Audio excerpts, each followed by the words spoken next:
Hola, un especial saludo para todos. ¿Cómo están? Bienvenidos a este tiempo devocional. Espero que podamos tener un espacio para la reflexión, para la meditación en el Señor y que sea pues la palabra de Dios hablando en nuestras vidas. A todas las personas que se están conectando en este momento, bienvenidas. Estamos por iniciar este tiempo devocional. Entonces, ¿qué les parece si oramos? Señor, muchas gracias porque nos permites reunirnos, Señor, a través de este medio, en torno a tu presencia y a tu palabra, Señor, y como una familia, Dios.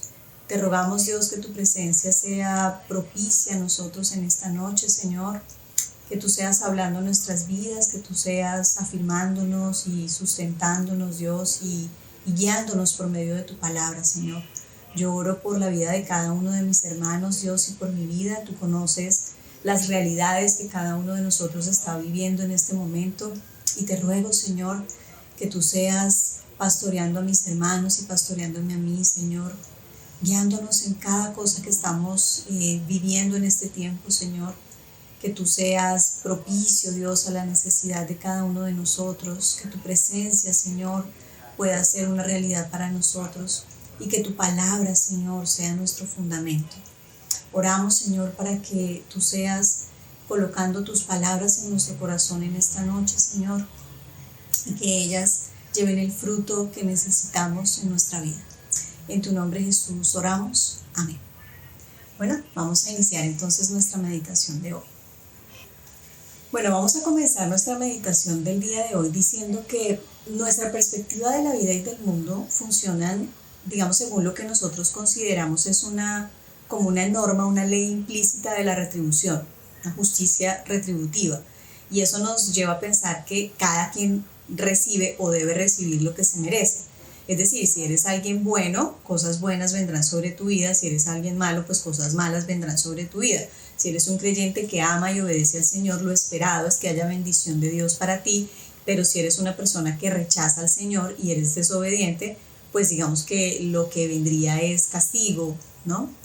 Y es correcto que nosotros pensemos de esta manera porque la Biblia de hecho sí nos enseña que nuestras decisiones y acciones tienen consecuencias y que Dios bendice la obediencia. Sin embargo, si nosotros nos detenemos a mirar la realidad de nuestra propia vida o la realidad de quienes nos rodean, pues vamos a concluir que en muchos casos esa ley, digamos, de la retribución, pues no es infalible. A personas buenas les suceden cosas malas, a los creyentes, por ejemplo, les sobrevienen los mismos males físicos, económicos o existenciales que a los no creyentes. Es más, en muchos casos, a los no creyentes les va como se esperaría que les fuera a los creyentes y a los creyentes les va como se esperaría que les fuera a los no creyentes. Y yo creo que durante este tiempo, por ejemplo, hemos orado por pastores, por líderes, por hermanos en la fe, que han fallecido por causa de la pandemia o que se han visto afectados en su economía debido a todo el tema que ha sucedido. Yo en lo personal, por ejemplo, he acompañado a amigos que han tenido diagnósticos difíciles por enfermedad y la conclusión a la que uno llega es que la crisis, la enfermedad y la muerte pues nos llega a todos por igual. Seamos creyentes o incrédulos, seamos buenos o malos. Y no sé si les sucede a ustedes, pero a veces eso desconcierta, ¿no? Sentir como ese grado de vulnerabilidad frente a la vida. Y lo lleva a uno a preguntarse si las mismas cosas nos suceden a todos por igual, tanto a los que son íntegros como a los que no lo son, a los creyentes como a los que no lo son. Pues ¿qué sentido tiene entonces vivir la vida, digamos, como un creyente, ¿no? Uno se termina preguntando si sirve de algo estar del lado de Dios. Y estas mismas reflexiones y preguntas las expresa el escritor de Eclesiastés de la siguiente manera en Eclesiastés 8 de los versos 12 al 14. Permíteme, yo te lo leo en la Nueva Versión Internacional. Eclesiastés 8 del 12 al 14 dice: el pecador puede hacer lo malo 100 veces y vivir muchos años, pero sé también que le irá mejor a quien teme a Dios y le guarda reverencia. En cambio, a los malvados no les irá bien ni vivirán mucho tiempo.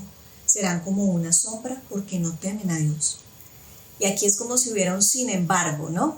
Sin embargo, en la tierra suceden cosas absurdas. Pues hay hombres justos a quienes les va como si fueran malvados, y hay malvados a quienes les va como si fueran justos. Y yo digo que también esto es absurdo. Mira que en estos versos el escritor bíblico expresa las dos realidades de las que hemos hablado. Es decir, por un lado, reconoce que quien teme a Dios, pues siempre le va a ir mejor que al pecador. Pero por otro lado, el escritor de Eclesiastés se da cuenta que al que teme al Señor no siempre le va bien. Muchas veces a las personas íntegras, temerosas del Señor, les sobrevienen las cosas que deberían pasarle a los malos o a los injustos o a los incrédulos. ¿No es esto absurdo, sin sentido, vanidad? Nos dice el libro de Eclesiastés. Y es así, sí, no tiene ningún sentido, es un absurdo de la vida.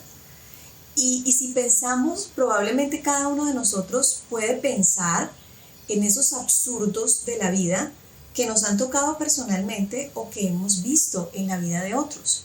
Situaciones que no tienen sentido, en las que lo que sucede no es consecuente con la bendición esperada para una persona que teme al Señor. ¿Y por qué hay en la realidad estos sinsentidos? Bueno, la respuesta bíblica para esta pregunta está en la caída del pecado que lo afectó todo y que deja al mundo sometido a un caos, a un desorden, ¿cierto?, que no le es natural. No es lo natural al mundo. Las cosas no funcionan como deberían y eso se refleja también en las aflicciones o injusticias inmerecidas que sufren los justos o los que temen al Señor, por ejemplo, o las personas que son íntegras. Por eso nosotros en esta realidad, ¿cierto?, del mundo, de la vida, que está afectada por el pecado, pues podemos esperar en ese desbalance y en ese desorden y en ese caos al que está sometido el mundo, que no le es natural, que cosas malas le pasen a la gente buena, o que cosas injustas le pasen a las personas justas, o que cosas inesperadas les puedan suceder a aquellos que temen al Señor, o muchas veces que a los malos les vaya mejor que a los buenos a pesar de su maldad. Y esta es una realidad para nosotros como creyentes, y es que este mundo está marcado por estas dos realidades. Es decir, por un lado, sabemos que el temor del Señor trae bendiciones a nuestra vida que sobrepasan las que reciben los incrédulos, porque son bendiciones que se hacen manifiestas en esta vida y después de ella. Y la sabiduría bíblica pues nos va a enseñar que si nosotros vivimos en el temor del Señor, vamos a tomar decisiones sabias y esas decisiones sabias velan por nuestro propio bienestar. Por esto, digamos que no deberíamos perder el aliento, ¿cierto?, para vivir en el temor del Señor, porque sabemos que hay una inversión positiva que se hace que nos va a retribuir en bienestar. Pero por otro lado, también debemos tener presente que estamos sometidos, como el resto de los seres humanos, a las consecuencias de un mundo caído, a las consecuencias de un mundo en desorden, a las consecuencias de un mundo que ha perdido su armonía, su propósito, su orden natural. Y por eso no debemos esperar que no nos sucedan cosas indeseables, injustas o inesperadas, o que esas cosas no le sucedan a las personas que hacen el bien.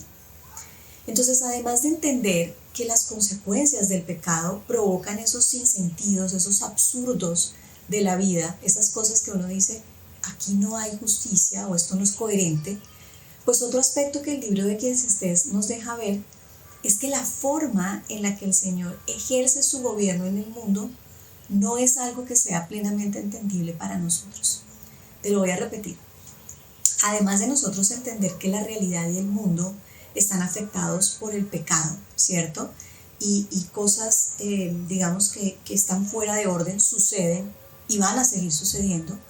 Una cosa que Eclesiastés también nos va a dejar entender es que la forma en la que el Señor ejerce su gobierno en el mundo no es algo que sea plenamente entendible para nosotros. Hay un grado de misterio en la obra y en el actuar de Dios en el mundo, que por más que intentemos develar, pues no vamos a poder hacerlo porque está más allá de nuestra comprensión. Y fíjate que el pensador, el escritor de Eclesiastés, se expresa de la siguiente manera sobre esto en Eclesiastés 8 de los versos 16 al 17, y te lo voy a leer aquí en la Nueva Versión Internacional.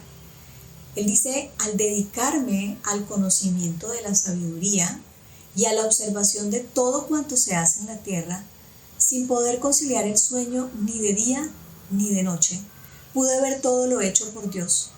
El hombre no puede comprender todo lo que Dios ha hecho en esta vida. Por más que se esfuerce por hallarle sentido, no lo encontrará. Aun cuando el sabio diga conocerlo, no lo puede comprender. Y lo que este texto nos dice es que nuestro entendimiento es limitado y que no podemos comprender todo lo que Dios ha hecho en esta vida. Ahora es interesante porque esto no significa que no podamos entender nada de lo que Dios ha hecho o hace, sino que no podemos entenderlo todo acerca de lo que Dios hace o la forma en que ejerce su gobierno. Hay cosas que nosotros sí podemos conocer y entender acerca de Dios, y esas cosas son las que Él nos permite reconocer y entender en su revelación. Un texto del libro de Deuteronomio 29:29 dice precisamente esto que estamos diciendo. El verso 29 del capítulo 29 de Deuteronomio dice: lo secreto le pertenece al Señor nuestro Dios, pero lo revelado nos pertenece a nosotros y a nuestros hijos para siempre. Qué interesante, ¿no? Lo secreto le pertenece al Señor nuestro Dios, pero lo revelado nos pertenece a nosotros y a nuestros hijos para siempre. Es decir, hay algo, ¿cierto?, que para nosotros es misterioso, los misterios de Dios. Por ejemplo, su soberanía, su gobierno sobre este mundo, su providencia. Hay muchas cosas que para nosotros son un misterio, muchas otras que el Señor sí nos permitió conocer en su revelación y que sí nos permite a nosotros entender. Entonces, hay un punto en el que podemos conocer y entender la obra y el actuar de Dios, pero hay un punto en el que nuestro conocimiento es limitado. Entonces, lo que podemos concluir sobre esto es que mucho del actuar de Dios, pues nosotros vamos a llegar a comprenderlo por medio de su palabra, por medio de la guía del Espíritu y a lo largo, digamos, como de las experiencias que sumamos en nuestra vida con el Señor. Pero hay una realidad con la que nosotros tenemos que vivir, y es que no lo vamos a comprender todo acerca del actuar de Dios, de su gobierno, de su voluntad, de sus tiempos. Él es insondable en la superioridad de su sabiduría, y nuestra comprensión de su soberanía está limitada por la finitud de nuestro entendimiento. Y probablemente esto es desconcertante. Si tú te lo preguntas, esto es un poco desconcertante. Tenemos que reconocer que lo es, y que es difícil aprender a vivir con ese desconcierto, como con esa ignorancia que provoca nuestra limitación frente a Dios.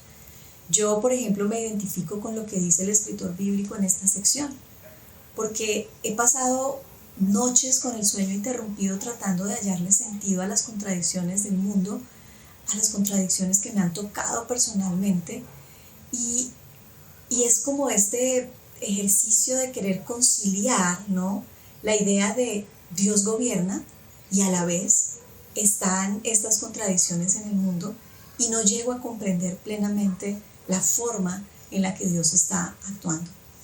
Y hace poco hablaba precisamente con una amiga de esto, porque en lo personal soy como ese tipo de persona que cree que todo lo va a poder explicar, que todo lo va a poder comprender, que todo va a encontrar un sentido, una justificación, que el actuar de Dios se va a poder definir. Pero la realidad es que al convivir con las situaciones desconcertantes de la vida y al sufrir el caos del mundo en la propia carne, digámoslo así, y tratar de conciliar lo que tú sabes de Dios con lo que pasa, pues vas a tener que llegar a la misma conclusión que el escritor bíblico expresa aquí. No podemos llegar a comprender todo acerca del actuar de Dios o acerca de su manera de ejercer su gobierno sobre el mundo que Él ha creado, porque Él es creador y nosotros solo somos criaturas y no tenemos su perspectiva o su sabiduría. Así que para concluir algo sobre este primer aspecto, los males que resultan del desorden, del caos, de la fractura, digámoslo así, a la que ha sido sometido el mundo por causa del pecado, pues son una realidad que afectan tanto a creyentes como a no creyentes. Y nosotros no vamos a estar exentos de esas aflicciones o de esas consecuencias. Sin embargo, nosotros sí tenemos una certeza, y es que el Señor gobierna este mundo aun cuando nosotros no entendamos plenamente cómo lo hace. Y eso nos permite a nosotros un descanso, nos permite a nosotros descansar en su gobierno y en la certeza de que hay alguien que sabe qué está haciendo en este mundo y que el Señor tiene propósitos que cumple conforme a sus tiempos y a su voluntad. ¿No les pasa a veces que en ciertas circunstancias que se salen de curso, que vemos caóticas o que vemos como críticas, oramos diciendo: Señor, toma el control por favor en esta situación o en esta situación? Y la idea implícita ahí es como, bueno, ¿perdió el Señor el control? ¿Es eso posible? ¿Puede perder el Señor el control? No. El Señor siempre está en control de su creación y del curso de la historia, aunque a nosotros pueda parecernos en momentos que no es así. Que no lo entendamos todo no significa que Él ha perdido el control de las circunstancias o que ha perdido el control del curso de la historia, porque Él gobierna su creación y conduce todas las cosas en sus propósitos, y eso nos incluye a nosotros, nuestro presente y nuestro futuro. Entonces, descansamos nosotros en la verdad que nos dice que Dios es soberano, como lo estamos diciendo, pero hay una certeza más de la fe que nos ayuda a lidiar como con el sinsentido del mundo. Y es que nuestro Dios también es un Dios que se sometió a ese sinsentido. Nuestro Dios es un Dios que se sometió a las consecuencias de esa fractura que el mundo vive por causa del pecado. En Jesús Dios, nuestro Creador soberano, sufrió precisamente ese absurdo del mundo al ser perseguido y crucificado injustamente, porque no había culpa en Él. Entonces nuestro Dios es Rey soberano sobre el mundo y sobre la historia, pero también es el ser que se hizo vulnerable al entrar en esa historia y sujetarse a sus fuerzas, digamos, más oscuras o más hostiles. Así lo dice Efesios 2, del 6 al 8. Perdón, Filipenses 2, del 6 al 8. Quien siendo por naturaleza Dios, no consideró el ser igual a Dios como algo a que aferrarse. Por el contrario, se rebajó voluntariamente tomando la naturaleza de siervo y haciéndose semejante a los seres humanos, y al manifestarse como hombre se humilló a sí mismo y se hizo obediente hasta la muerte, y muerte de cruz. Esto es lo que hace Dios a través de Jesús, ¿cierto? Entra en el mundo y se somete a ese sinsentido del mundo y sufre, ¿cierto? Digamos como voluntariamente las vulnerabilidades del mundo. Ahora, ¿para qué nos sirve a nosotros, digamos de manera práctica, la realidad de que nuestro Dios se sometió al sinsentido del mundo cuando nosotros estamos enfrentando ese absurdo del mundo? Bueno, esto lo que hace es que nosotros podamos confiar en Dios, hace a Dios confiable, porque Él mismo experimentó el mal de este mundo y puede identificarse con nuestra experiencia. Yo te pregunto, ¿cuáles son esas personas con las que aquellos que están en duelo se sienten más cómodas? Es decir, ¿cuáles son esas personas con las que las personas que están atravesando un duelo se sienten más cómodas para ser acompañadas, para hablar? Las personas que ya han pasado por lo mismo. No hay otra persona que uno sienta que realmente lo entienda que aquella que uno ve y sabe que ha vivido lo que uno está viviendo. Es decir, para una persona que está en duelo, no hay nadie que tenga el genuino entendimiento de lo que uno está pasando como alguien que ya lo ha vivido en carne propia. Es decir, esa experiencia de duelo previa que han tenido los hace confiables para acompañarnos a nosotros en nuestro dolor. Y eso es lo que nos pasa con el Señor. Él estuvo allí, estuvo sometido al mal de este mundo, y eso lo hace confiable para nosotros. Podemos entonces confiar en el Señor. ¿Por qué? Porque Él se ganó esa confianza en la cruz, al someterse voluntariamente al mal que afecta a este mundo, y se identifica plenamente con lo que nosotros estamos viviendo, y eso a nosotros nos es un motivo de consuelo, de descanso. Ahora, por último, frente al sinsentido del mundo debemos tener presente una idea más, y es que nuestra expectativa de perfección no será cumplida en este mundo, sino en la nueva creación. Nuestra expectativa de perfección no será cumplida en este mundo, sino en la nueva creación. Romanos 8, de los versos 18 al 21, resumiendo un poco la idea que está allí, dice: de hecho, considero que en nada se comparan los sufrimientos actuales con la gloria que habrá de revelarse en nosotros. Y aquí viene la idea de la que hemos venido hablando. Porque la creación, ¿cierto?, fue sometida a la frustración. Esto no sucedió por su propia voluntad, sino por la del que así lo dispuso. Pero queda la firme esperanza de que la creación misma ha de ser liberada de la corrupción que la esclaviza, para así alcanzar la gloriosa libertad de los hijos de Dios. Qué texto maravilloso el del apóstol Pablo aquí, porque nos habla precisamente de la frustración o de ese sinsentido a la que fue sometida la creación por causa del pecado, digamos frustración y sinsentido que todos sufrimos hoy, pero a la vez afirma que el estado actual no es el definitivo, que tenemos una firme esperanza, y es que la creación va a ser liberada de la corrupción que la esclaviza y va a disfrutar así de una nueva condición. Entonces, como creyentes nosotros, de pronto no podemos explicar de manera completa las razones por las cuales Dios permite ciertos actos, digamos, de maldad o de sufrimiento, de aflicción en este mundo. Pero sí tenemos, desde nuestra certeza en Cristo, una respuesta final a todo el sinsentido de este mundo. Y esa respuesta se dará al final de la historia, cuando el Señor Jesucristo regrese por segunda vez, juzgue la maldad en este mundo, llame a la resurrección a los muertos y renueve, haga nuevas todas las cosas. Esta es nuestra realidad presente, pero hay una esperanza segura. Esta es la realidad del mundo, sometido a esa fractura, sometido a ese caos, pero hay una certeza que anticipa, ¿cierto?, nuestra esperanza. Nuestra esperanza está allí. Nuestra expectativa de perfección no está en el ahora, está en ese futuro glorioso que el Señor nos ha prometido. Y el clima del libro de Apocalipsis, precisamente en los capítulos 21 y 22, representan, digamos, como esa nueva realidad, esa renovación de todas las cosas. En Apocalipsis 22:3 se dice que ya no habrá más maldición, es decir, la maldición que cayó en la creación con la caída del pecado será anulada, y como resultado, nos dice Apocalipsis 21:4, el Señor les enjugará toda lágrima de los ojos. Ya no habrá muerte, ni llanto, ni lamento, ni dolor, porque las primeras cosas han dejado de existir. Es decir, esa realidad sometida a la maldición por causa del pecado ha dejado de existir, ¿cierto? Y tenemos una nueva creación renovada por el Señor, en la cual sí cabe la armonía perfecta que Él había dispuesto desde el principio.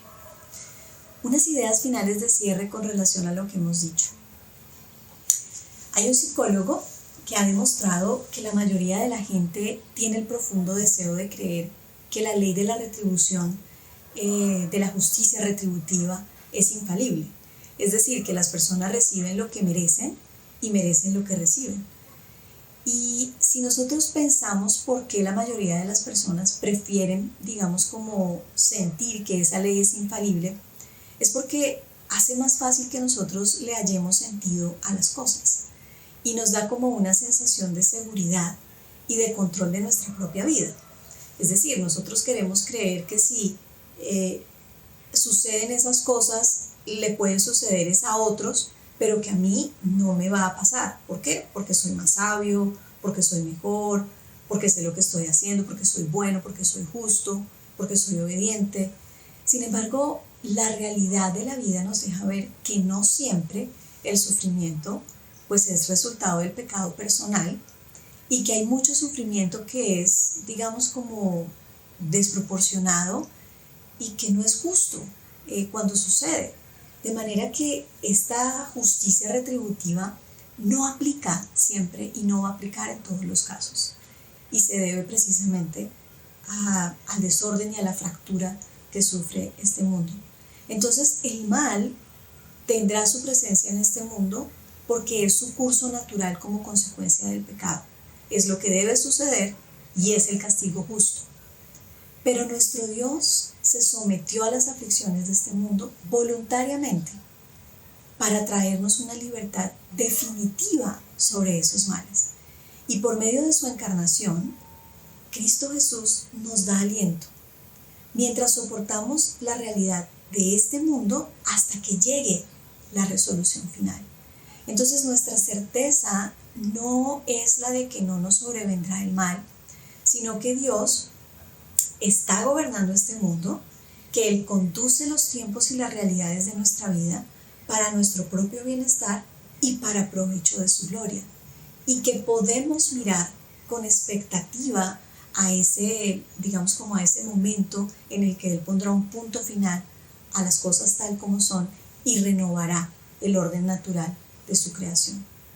Entonces, para concluir, como lo enseña Eclesiastés, la sabiduría bíblica es también llegar a ser entendido en cuanto a las realidades de la vida. Es decir, que nosotros podamos ser conscientes de lo compleja que es la realidad y no necesariamente que la veamos de manera simple pensando que es blanco, negro. Hay sabiduría cuando nosotros aprendemos que la vida es compleja y que vamos a tener que lidiar con la complejidad de esa vida. Entonces, ¿qué les parece si pensando un poco en esto que hemos hablado, oramos al Señor pidiendo que estas certezas sean afirmadas en nuestro corazón y que el Señor permita que podamos fundamentarnos en ella para perseverar en todo tiempo? Oremos. Señor, en esta noche nos acercamos a ti, reconociendo, Señor, que hay una realidad, Dios, que se debe y que se atribuye, Señor, al pecado que ha afectado todas las cosas en este mundo. Y hoy nos consolamos, Señor, en la certeza de que tú eres soberano sobre tu creación, que tú la gobiernas, Dios, que tú tienes el control, que tú conduces todas las cosas a pesar de lo que nosotros podamos considerar o pensar o sentir en este tiempo, Señor. Padre, nosotros estamos reconociendo en esta noche que hay muchas cosas que podemos entender de ti y hay muchas otras que no podemos entender, que están en tu arbitrio, que son tuyas, que te pertenecen a ti, Señor. Y yo te ruego, Señor, que tú nos ayudes a afirmarnos en la confianza de que tú sabes, Dios, lo que haces y que podamos confiar, Dios, en la certeza de que tú haces siempre lo mejor para nosotros, a pesar de la forma en la que nos afectan las consecuencias del pecado, Señor. Tú conduces nuestra vida, tú conduces el mundo, Señor, y nosotros queremos afirmarnos en esa certeza, Dios. Padre, tú decidiste, Dios, que tu Hijo entrase voluntariamente, Dios, en el mundo para someterse precisamente a este sinsentido, a este mal que afecta al mundo. Y tú, Jesús, lo hiciste voluntariamente, te sometiste, te encarnaste para vivir todas esas aflicciones. Y eso nos permite, Señor, confiar en ti plenamente, porque sabes exactamente lo que significa vivir en este mundo, transitar este mundo, sufrir este mundo, Dios. Padre, yo te doy gracias porque tú nos consuelas en nuestra realidad cuando enfrentamos esos sinsentidos, Señor. Tú nos permites bendición en esta vida, pero tú también, Señor, permites que pasemos por estos tramos, Dios, en los que enfrentamos esos sinsentidos de la vida.